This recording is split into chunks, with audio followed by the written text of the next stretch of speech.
Marvel's invasion of Disney Plus has only just begun. So what else does the comic book powerhouse have up their sleeves for the Mouse House? You better be ready. No, we are. On this IMD Brief, with some help from Marvel Studios president Kevin Feige, we run down everything we know about the MCU's future on Disney Plus. The Marvel Cinematic Universe divides its films into phases, with the first three covering the formation of the Avengers, the rise of Thanos, and the Infinity Saga. This fourth phase is the first to be intertwined with a slate of new series premiering on Disney Plus, beginning with January 2021's WandaVision. Why would you think that? Because we asked the man with the plan, Kevin Feige, if the boldly stylized WandaVision would be the template for the upcoming series, and he gave us this preview of what to expect. This is probably the most overt level, black and white, old-fashioned aspect ratio, but every show that we're working on, I think, is a bold, creative swing for both the Marvel Studios and the MCU and television. So I'm very excited about what we've already shown on Falcon Winter Soldier. That is a very big-scale, epic action buddy series that we're excited about. Loki, we've not said much about, but it is intriguingly different.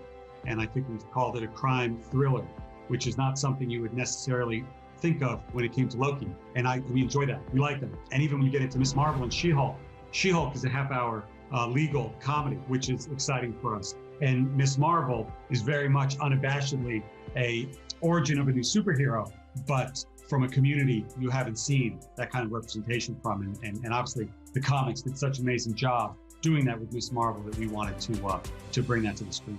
Okay, that's a lot to take in, so let's break this down.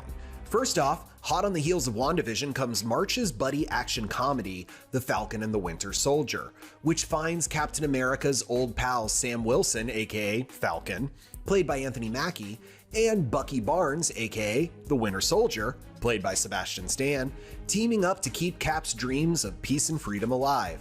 Standing in their way are pesky anarchists, the Flag Smashers, and their former Civil War foe, Baron Zemo, played by Daniel Bruhl. What's going on in that cyborg brain of yours? You don't want to know. In June, Loki revives Tom Hiddleston's titular tyrant for a time-hopping crime thriller. A softer, gentler Loki died during Infinity War, but thanks to Endgame's time heist, a past version of the still evil Norse god was able to nab the Tesseract after the events of the first Avengers film. But one can only disrupt space and time for so long before the Time Variance Authority comes knocking. These multiverse monitoring time cops, played by Owen Wilson and Gugu Mbatha Raw, among others, will be on Loki's trail as he goes full tilt on a time crime spree. Come on. What did you expect? In July, Black Widow will be the first Marvel movie to premiere on Disney Plus, although it'll also be available on the big screen at the same time, which could be a game changer for the studio's upcoming theatrical releases. Starring Scarlett Johansson, Florence Pugh, Rachel Weisz, and David Harbour, this 24th MCU film will flash back to the past and fill in gaps in Nat's shocking history of fighting for both good and evil.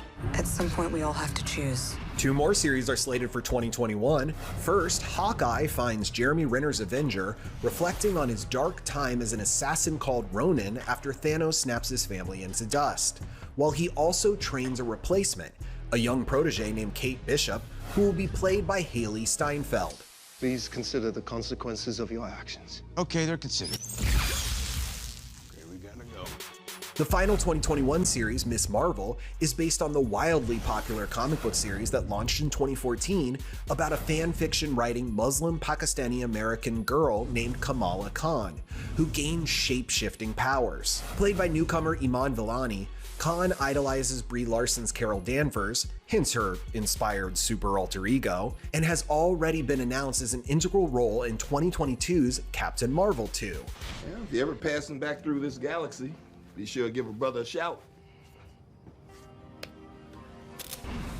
The last that Kevin Feige mentioned, but hardly the final series they have planned, considering the MCU is roughly sketched out through 2028, is half-hour courtroom comedy She-Hulk, with Tatiana Maslany as the big green cousin of Bruce Banner. Mark Ruffalo returns to Hulk Out, and surprisingly so does Tim Roth as Gamma Radiation Nightmare Abomination from 2008's The Incredible Hulk.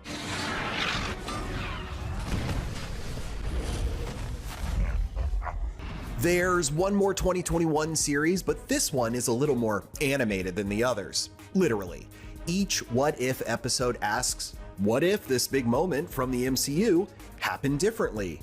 And features many of your Marvel favorites reprising their roles, including the dearly departed Chadwick Boseman returning as Black Panther. Give me the tour.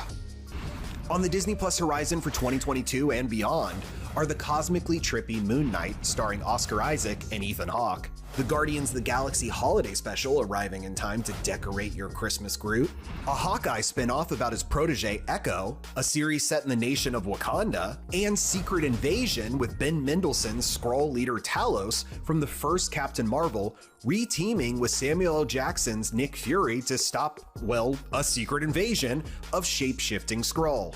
Plus, there are 2 Iron Man spin-offs in the works. Ironheart follows young inventor Riri Williams as she designs her own power suit, and Armor Wars focuses on Don Cheadle's James Rhodes, aka War Machine, trying to stop Tony Stark's tech from falling into the wrong hands. That's the whole story? Yeah, it's a War Machine story. Oh, this is very good then. For more MCU mayhem and trending tales, stay glued to imdb.com/imdbrief.